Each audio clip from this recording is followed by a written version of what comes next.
내 형제들아 너희가 여러 가지 시험을 당하거든 온전히 기쁘게 여기라. 이는 너희 믿음의 시련이 인내를 만들어내는 줄 알미라.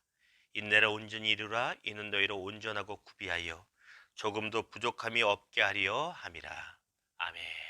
오늘 말씀을 가지고 계속되는 고난 가운데 기뻐하십시오란 주제와 제목으로 주의 마음을 같이 나누기를 원합니다.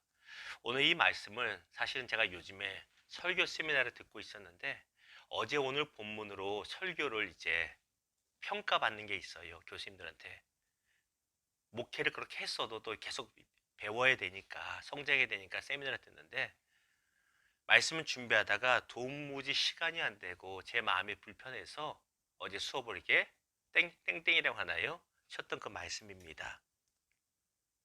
우리가 잘 아는 이만수라고 하는 분이 있습니다. 이만수라고 하는 그 야구 선수, 지금은 라오스인가 태국인가에서 가난한 아이들을 상대로 무료로 야구를 가르치며 예수 그리스도의 복음을 전하는 문화 선교사, 스포츠 선교사로 삶을 살아가십니다. 이만수를 아시는 분은 저만큼 나이가 되시는 분이겠지요. 과거에 홈런왕이고 참 신실한 기독교인이잖아요. 그분이 과거에 한 프로그램에 나와서 이런 얘기를 했습니다. 남들은 본인의 인생에 대해서 홈런왕만 기억하지만 홈런왕 이후의 삶이 얼마나 고난이 많았는지 모른다. 믿었던 사람에게 배신당하고 된 줄 알았던 계약이 깨지고 할 때마다 얼마나 힘들었는지 모른다고 그분은 분명하게 말하고 있습니다. 그런데 그분이 그 모든 고난 통해서 느낀 것은 무엇이냐면 이 고난도 그냥 지나가게 된다. 그리고 이겨낼 수 있다. 가로하고 일반 방송이니까 예수님으로 인하여 이길 수 있다라고 말을 합니다. 그래서 그는 더 이상 고난 가운데 두려워하지 않고 어려운 고난과 문제가 오면 그래 와라 얼마든지 와라 하면서 기쁘게 받아들인다고 얘기하는 걸 보았습니다. 아주 오래되고 한 적어도 10년 된 것 같은 이야기인데 아직도 그 장면이 생생합니다. 그리고 지금도 나는 그럴 수 있을까라는 생각을 하게 됩니다. 고난의 파도가 계속 올 때 나는 이만수란 그 신앙인처럼 기뻐할 수 있는가? 그래 와라 얼마든지 감사한다. 고난아 시련아 얼마든지 내가 기뻐하겠다고 말할 수 있는가? 늘 의문입니다.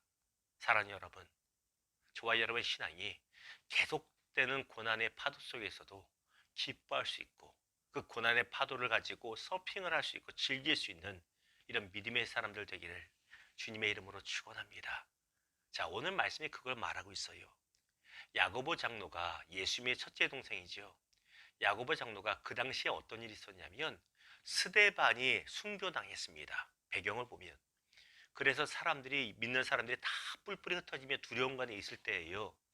이 모습을 보고 야고보 장로가 두려워하고 신앙생활을 버리려고 하는 성도들에게 권면하는 것이 바로 오늘 말씀인 것입니다. 2절 보십시오. 내 형제들아 너희가 여러 가지 시험을 당하거든. 여기서 말하는 시험은 원어로 보면 유혹을 말하는 것이 아니라 죄를 짓게 하는 것이 아니라 고난을 말해요. 외적에서 오는 외부에서 오는 고난을 말합니다. 이런 고난을 당하거든 어떻게 하라고요? 울부짖으라가 아니라 온전히 기쁘게 여기라. 하나님 앞에서 울며 기도할 수 있지만 기본적으로 대하는 태도는 기뻐해라.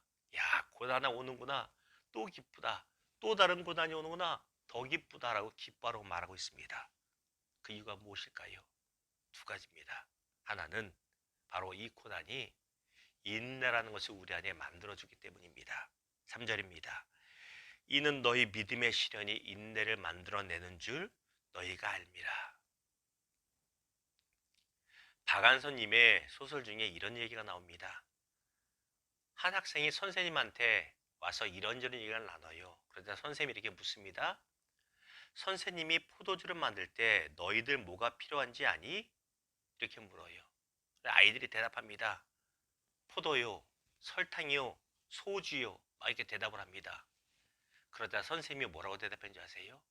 좋은 포도주를 만들려면 그런 것도 필요하지만 가장 필요한 건 기다리는 거야. 무슨 말인지 아시죠? 좋은 포도주를 만들든 숙성을 하든 뭘 하든 간에 소주를 만들든 간에 몇 년 산 이 숙성된 기다림, 인내 시간이 있을 때 향이 좋고 맛이 좋은 포도주가 나온다는 것입니다. 시중에 6,000원, 만원, 15,000원짜리 하는 무슨 마트 가면 팔잖아요.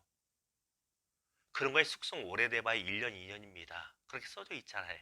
제가 마셔서 하는 게 아니고 써져 있으니까. 근데 진짜 유명한 포도주는 몇 년 됐어요? 적어도 10년, 20년, 몇십 년, 100년 이상 된 포도들이 있습니다.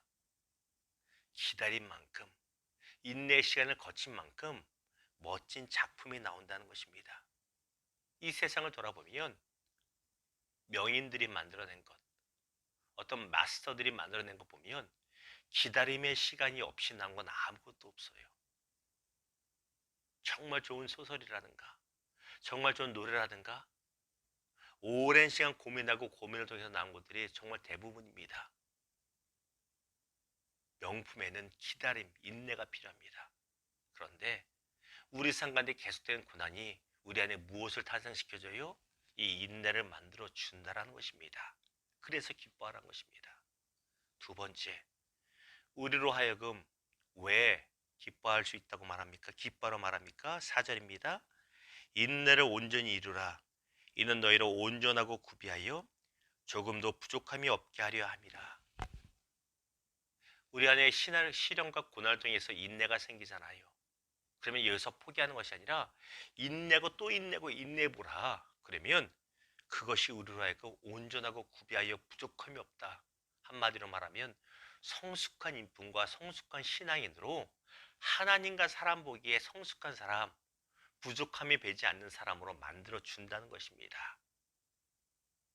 우리가 잘 아는 것처럼 병아리와 후라이의 차이가 무엇이라고요? 병아리는 어미닭의 품속에서 21일 동안 잘 인내한 시간 거치면 하루도 인내고 이틀도 인내고 3일도 인내해요. 근데 끝까지 인내하면 병아리가 나오지만 그걸 견디다 못해 밖에서 누가 깨버리면 계란 후라이가 된다고 말하지 않습니까? 인내를 했다고 말하는데 끝까지 인내하는 것과 끝까지 하지 못하는 것의 차이가 여기 있습니다. 우리가 잘 아는 것처럼 다윗과 사울왕의 차이가 무엇인지 아세요? 결정적인 차이는 바로 인내가 있었느냐 아니냐입니다. 그리고 그 전에 고난의 시간이 있었느냐 아니냐입니다. 다윗은 고난의 시간이 있었어요. 10년이 넘는 고난의 시간이 있어서 그는 누가 봐도 성숙한 사람, 성숙한 신앙인이 되었고, 사울은 정말 스펙이 좋은 사람이었건만 고난을 통한 시련의 시간이 거의 없었어요. 그러다 보니 인내하지 못하고 늘 변덕스럽게 움직이다가 결국 버림받고 한에게 불순종하고 버림받고 말았다는 것입니다. 인내가 그렇게 필요하고 인내를 이루어갈 때 성숙한 사람이 되기 때문에 기뻐하는 것입니다. 저와 여러분의 삶 가운데 고난이 계속된다면 나를 더 성숙시켜주는 하나님의 방법이구나로 생각하고 기뻐할 수 있는 저와 여러분 되기를 주님의 이름으로 축원합니다. 말씀을 맺겠습니다. 아무리 다윗의 얘기를 듣고 다른 사람의 얘기를 다 듣는다 할지라도 고난을 기뻐하는 것은 참 쉽지 않습니다. 저도 그렇습니다. 이쯤 됐나 싶은데도 고난이 계속되는 걸 보면 그것을 계속될 때 그것을 마주할 때는 참 괴롭습니다. 주님 언제입니까? 라는 소리가 입에서 곡소리처럼 절절 납니다. 아마 그것은 모든 사람이 그럴 것입니다. 다윗도 그랬습니다. 시편을 보면 하나님 어찌하여 이렇습니까? 울부짖는 거 많잖아요. 그럼에도 그의 마지막 고백은 감사하고 하나님을 찬송하리라도 끝난 것을 보입니다. 이것이 우리의 모습인 줄 압니다. 사랑하는 여러분, 고난의 파도가 밀려올 때 주님 또 왜 이렇습니까? 라고 울부짖으며 시작할지언정 그 중간과 마지막으로 갈수록 감사합니다, 구원하신 하나님을 찬양합니다는 믿음으로 고백할 수 있는, 그리고 그 믿음의 고백이 우리 삶 가운데 실제로 나타나 체험될 수 있기를 주님의 이름으로 축원합니다. 기도하겠습니다.